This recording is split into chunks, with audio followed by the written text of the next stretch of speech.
ফাগুনক নুসুধিবা সৰাপাতৰ কথা। কবি লক্ষীপ্ৰসাদ ৰেগন, কণ্ঠ মাধৱ বেগু।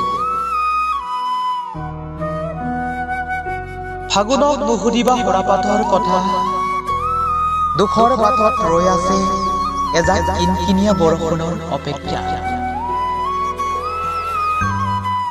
কাৰোবাৰ আঁচল কহাই বদনামী হোৱাৰ ভয়ত হয়তো ফাগুন মনে মনে পচোৱাৰ পৰা আঁতৰি থকাৰ কথা ভাবিছে। লুইতৰ বালিয়া বগৰীবোৰ তল সৰা দেখি তুমি আকৌ ফাগুনকে গোৱাল গালি নাপাৰিবা। ফাগুনৰো সপোন থাকে লিগাঙৰ মিঠা ঐনিতমৰ দৰে মিঠা। ফাগুনৰ সপোনবোৰ বিচাৰি এজাক পচুৱাই পাকঘূৰণি খাইছিল ফাগুনৰ এটা দুপৰীয়াৰ লিগাঙৰ মিঠা ঐনিতম হৈ। এজাক কিনকিনীয়া বৰষুণ আহিছিল ফাগুনৰ প্ৰথম বুধবাৰৰ চিকুণ পুৱা।